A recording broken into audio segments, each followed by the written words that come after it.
MFGs. They just got arrested the murder more gangsters, right? They just got picked up by the feds.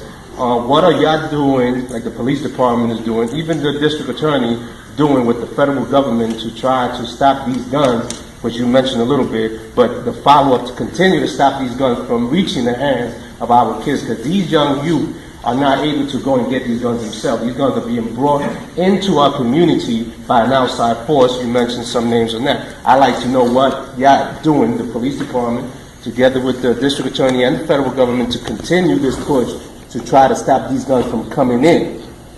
That's one question. Then also dealing with the, Robert Johnson. My thing is dealing with the follow-ups on the, I know that you sent out a statement dealing with the projects arrest, that you was going to cut back in them in a little bit, unless police officer was able to bring to you something solid. I would like to get a follow-up on that and see where you at with that, and is that still part of your, your commitment to the community? And another thing, Robert Johnson, also is dealing with issues with police officers. I'm also now a police brutality activist, and I'm the co-founder of the Copwatch Patrol Unit, CPU, which patrol these areas, patrol many different precincts. My thing is, what are you doing? Because there's a community issue too. It's a very big community issue. What are you doing to make sure that when officers do step their boundary and break the law or violate the constitutional right of our civilians in the community, what are you doing to make sure that these officers are held accountable? Because through history, no disrespect, we have known that, that there haven't been much that you have done with certain cases. Ramali Graham is one case, a fumble, I don't know what happened, but it's one case that was in your hand, and for some reason it fumbled, even though all the evidence was there. And the last question, dealing with Vision Zero. John Hart from the 46th Precinct, who that's one deputy inspector that I do have a lot of respect for. John Hart from the 46th Precinct, what he has done with Vision Zero is taking the initiative to go out there and educate people. He created flyers and dealing with that nature, with that stuff. And he's been doing that a lot within the 46th Precinct. And I would like to know, Christopher McCormack, because I haven't seen that done here too much, and I control this area, and I would like to know what are y'all doing on that issue? Because my thing is that instead of just criminalizing people, we need to educate them, especially with the Vision Zero, dealing with the jaywalking and dealing with certain traffic stops also as well. We need to educate people. So what are y'all doing? So what are y'all doing in the 40th Precinct that kind of counteracts the good thing that John Hart is doing in the 4th I'll answer I got one question was made, and that's the Vision Zero question. The 40th Precinct was involved with Vision Zero 3 weeks ago. We were actually told we would invest in the city. We did the best job in all 5 boroughs. We did 2 weeks of community outreach. We reached out to thousands of people on the street. We handed out thousands of flyers. What we did, we took it citywide, which was fantastic. So now everybody in the city is doing basically what we did. Our crime prevention officers went out there. Community affairs went out there. Our rookies went out there. We hit every single store. Every single truck driver was making deliveries. Anybody who was coming into the precinct who had to do any kind of parking on 138th Street. If anybody knows, the Vision Zero, there was no double parking on 138th Street from Jackson Avenue to 3rd Avenue. The police department the forces downtown liked what we did. They put it out, like I said, citywide, and it was very successful. Now also, Deputy Inspector John Hart, who was a great guy, is actually following exactly what I did. Thank you. You asked a series of questions. The first one was about guns. And as I mentioned, we have done investigations. Investigations are such that whoever gets the information, and in some instances, the federal government and the state government have a jurisdiction over similar matters. So either one can do it. Sometimes we work together.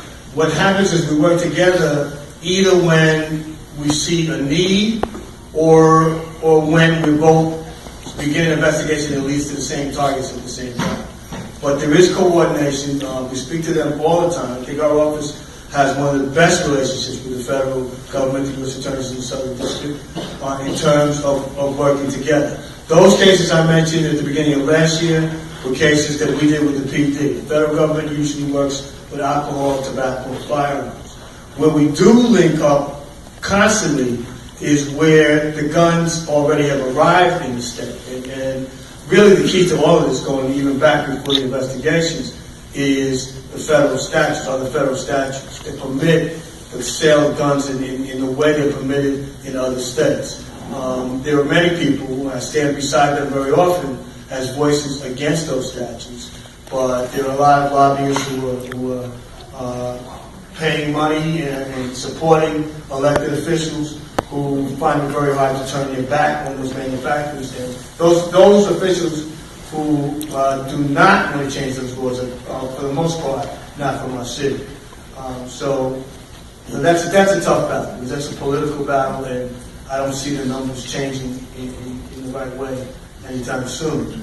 But then the investigations of the sellers does take place, because there are some guns, even though they're legally purchased down there, they're illegally introduced into our communities, and that's where we try to gain information. Investigations begin with information. One of our detective investigators, in taking statements from defendants, has a way of getting people to talk. And when somebody commits a crime, we don't ask them only about the crime they committed. We ask them about what information they have about other things that are going on. And that can often open the door to an investigation, but that depends on people who have their ears to the ground, who know what's going on out in the streets, to let us know what's happening. If somebody's selling a gun, we need to know about it. Sometimes one investigation leads to another. We indicted another case last year where we had a teacher who was selling illegal cigarettes. And the wiretaps, the information on that illegal cigarette case led us to that teacher also selling illegal guns to the cops. So we found, we went into another way. The way I was about to mention that we contact with the federal government all the time is that for many years the federal government statutes were much tougher on possession in the street than the state statute. The state statutes have gotten better, so the need is not as great as it used to be. But where that need is felt, where we feel we need the push of the federal statute, or where there's a weakness in a state case that would not be weak in a federal case because their rules of evidence are much more favorable to the prosecutor and the federal government, we do call them. It's an ongoing thing where they will come in and almost right out of our complaint room take a case that we feel would be better in the federal government and take it down there for prosecution. The second question was regarding, I'm going to put on my glasses to read my chickens. You remember what the second one was? Yeah, regarding police, Police. violating people's constitutional rights, Oh, no, the second police one was, misconduct. the second one, no, I'll come to that one in a second. Oh. The second one was actually about the evaluations of cases that the police bring in, Okay. and whether or not we were going to prosecute them. That's a matter of we educating each other, and we do a lot of that. There's a lot of communication. One of my executives is talking to the borough, talking to the commanding officers all the time, so that we know they know what we need to put together a case, but we know what their perspective is on the case they put together, so that we can link that and make it work. I talk to the police officers about that. We have joint trainings where officers and assistant DAs come together in our training room, and that's what we find out. We need to know what they're observing. Everybody knows about stop, question, and frisk and how controversial it is. It is legal if done properly. And we are committed to only bring what's done properly before a judge and a jury. So the police department needs to know what the law requires, because there's different steps for approaching a person, questioning a person, frisking a person, arresting a person. We need to know what they see and hear that makes them do those steps. Because if they can tell us what they observe to make them go to the next step, then we have a good case. So that's what our complaint was designed to do. We want to make sure that the Constitution is adhered to. But in general, we want to make sure that every case that we bring before a court is ready to go and is going to take us somewhere. Because the end result is not just putting the cuffs on the individual, it's making sure you have the right individual. We don't want to sweep up innocent people with the guilty.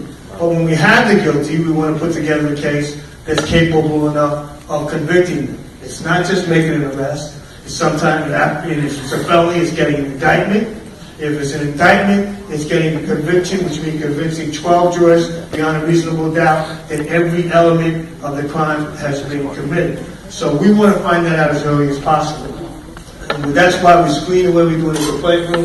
If it's not enough, we say, please go back and get A, B, or C and bring it back to us. If we feel it never can be enough, it's our duty. Our duty is not just to prosecute. Our duty is to protect the innocent also. So it's our duty to say we can't go forward with it. And that's always been the case, and we've always handled it that way. There's a lot of communication going on to make sure that the bad stuff doesn't come in and the good stuff they do bring in gets our attention. And when we ask them, these meetings are a part of it. We want to know what the problems in the community are, and when a problem person finally gets arrested, we want the commanding officer, if it's possible, to let us know as early as possible so nothing slips between the cracks.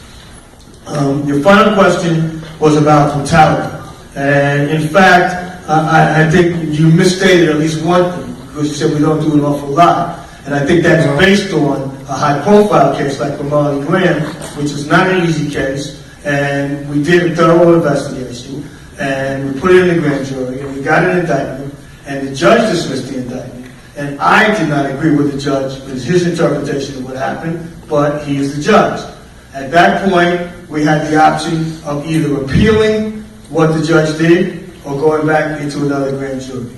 And I sat down personally with Romali Graham's mother and father and explained that to them and their lawyers, and I asked them which they preferred to do, and I explained to them the risk of each. If going back in the grand jury is a risk that the next grand jury would not indict. Of going into an appeal, it would probably take at least a year before the case was briefed and going through the appellate division. So after a thorough conversation with them, they had their lawyers there with them, they asked us to go directly back into the grand jury. And the case was put in, it was put in properly, it was put in appropriately. The one change that was made was some language was changed so that we would not have that issue with the judge again. And that grand jury, because it was a difficult case, these cases, they're horrific. The young man was in his own house without a weapon. This surveillance video shows what happened moments before the shooting death of Romali Graham. See there, he appears to be walking casually into his home and locks the door. Then seconds later, 2 police officers are seen running, trying to kick the door in. With no success, you can see several police officers swarming the house. Then they parade in. Neighbors tell us police entered the back of the house, then went upstairs to Graham's apartment and opened fire. Fox 5's cameras were allowed inside the bathroom where the shooting happened. Still visible traces of blood. It's a horrific incident, but there is also a police department perspective of what the officer heard, what the other officer saw. There's a perspective to these kind of cases where the police are in pursuit that's different than a lot of cases. Some cases are pure brutality. I mean, we all know, unfortunately, there are more good cops than bad, but unfortunately sometimes a cop will go off and go too far and apprehend somebody. That's a different story. Those cases have been indicted, will be indicted. I speak to all the new police officers when they come in. I tell them, I don't like indicting cops. I don't like indicting anybody. I wish there was no crime, but I'm going to do my job. Police officer commits a crime, indictment. An elected official commits a crime, indictment. A community member commits a crime, indictment. So that's the way we approach that. There are many, many officers. I'm sure that if you hear the police department's perspective, they think we indict too many police officers.